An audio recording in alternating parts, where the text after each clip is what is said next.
Depuis lundi, une nouvelle radio émet à Vitré sur la bande FM suite à la réorganisation des fréquences radio en Bretagne. L'école de musique de Bain-de-Bretagne Opus 17 propose la première édition du festival Bain de Blues. Sur le 91.9, la radio Zénith FM, installée à La Couillère, prend des airs de pro. Lancée sur les ondes il y a plus de 20 ans par une bande de copains, elle emploie aujourd'hui 9 salariés et une soixantaine de bénévoles. Un succès pour cette radio associative. Comme nous étions en milieu rural, il y avait une véritable demande de la population et du tissu associatif pour pouvoir valoriser tout ce qu'il faisait.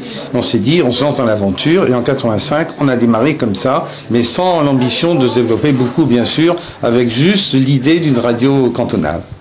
Au fil des ans, la petite radio, très sollicitée, se développe. Et pour élargir sa zone d'émission, restreinte à 30 km par les émetteurs, elle a lancé lundi dernier sa deuxième radio basée à Vitré. Il fallait trouver un deuxième point pour s'établir, Vitré, et pour développer un travail qu'on a fait ici également. Donc une deuxième équipe, un deuxième local et une deuxième radio à part entière avec un programme propre. C'est ce qu'on veut faire à Vitré. Si c'est encore un peu le chantier, les programmes, eux, sont déjà rodés.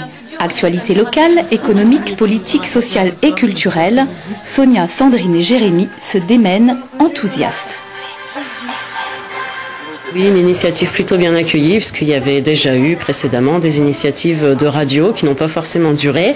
On arrive avec l'expérience de 20 ans de la radio de La Couillère et on espère bien s'ancrer un petit peu plus encore sur le territoire. Zénith FM émet sur les 2/3 de l'Ille-et-Vilaine. Pays de Vitré, de Fougères, de Laval. Elle travaille notamment avec les associations et les collectivités. On veut vraiment qu'elles sachent qu'on est là pour relayer leur information. On va vraiment essayer de faire au mieux.